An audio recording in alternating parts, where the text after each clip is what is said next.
Let me tell you why I think Sony cameras are just the best cameras out there compared to all the other camera brands, and why I love them just so much.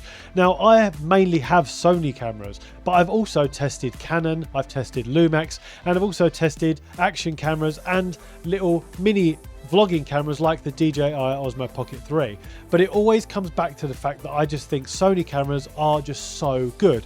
Now, full disclosure, I'm not sponsored by Sony at all, and any camera gear or lenses or anything that I have purchased completely by myself with my own money.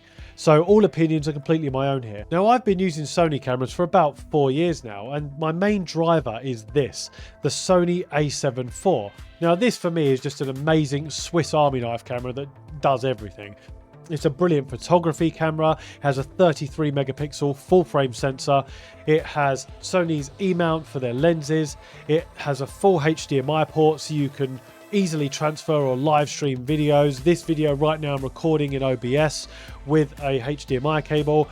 It has a full size battery that's universal across all of Sony's cameras, and let me just give you a few reasons why I love Sony cameras just so much in general. Now, apart from the Sony A7IV, you've just got so many choices. If you want to start with the entry-level camera for about £600 if you wait till Black Friday or Amazon Prime Day, you can get the Sony ZV-E10 Mark I, the first generation.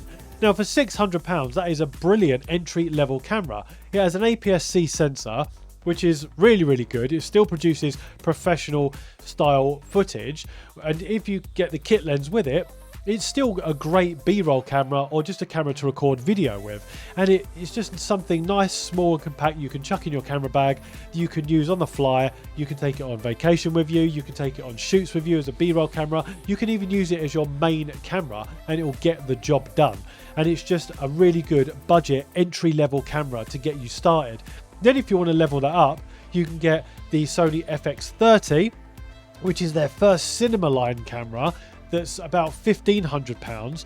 Now, that has all of the bells and whistles of Sony's cinema line. It has a full HDMI port, it has an APS-C sensor, it has built-in fans to prevent overheating, and it has a full-size battery as well, so you'll have a much more increased runtime. As well as that, you've got the Sony ZV-E1, which is the most popular camera for creators right now. It's a full-frame sensor. People moan about the overheating, but in reality, you're going to get at least an hour of filming before it starts to overheat. Now, obviously, it depends on what your studio conditions are, the weather conditions, if it's hot, if it's winter, that sort of thing. But generally, you'll get sort of 40 minutes to an hour of continuous shooting before it overheats. Now, that's more than enough for most people. Most people shoot a little bit of footage, then turn it off, then film another little bit of footage later on. So it's really good for that sort of thing. And everyone is using that because it just has a full frame sensor. It can shoot great photos. It's quick, it's simple, and it's easy to use. And it just has everything that you need in order to film content, to film YouTube videos, to film client work, to do proper filmmaking and photography as well. Then if you really want the best of the best of the best, then you can get the Sony FX3. Now, the FX3 Mark II is probably going to be out this year or later next year. But so far, the FX3 is the best camera you can get. It's basically a Sony A7IV, which was the most popular videography camera. It's the same camera, just in a different housing. It has better fans, so it just basically will never overheat. It has no built-in microphone, but it does have a full frame sensor with a 12 megapixel sensor that can shoot in up to 15 stops of dynamic range. It has all of Sony's color picture profiles built into it, as well as Sony's industry-leading autofocus system. And just in general, that camera is just incredible for filmmaking, video podcasts, doing YouTube videos, pretty much anything you want you can do with it, and it shoots good quality photos as well. And then if you want a great photo camera, then you've got something like the A7IV or the A7R5, which has just been released, which is used worldwide by the best photographers all over the place. And my favourite, obviously the Sony A7IV, is purely because it's a one and done camera. It does absolutely everything. So you've got so many choices of cameras. If you want a budget camera, you've got the ZV-E10. If you want something that's for filmmaking, you've got filmmaking options. If you want a photography camera, you've got photography options.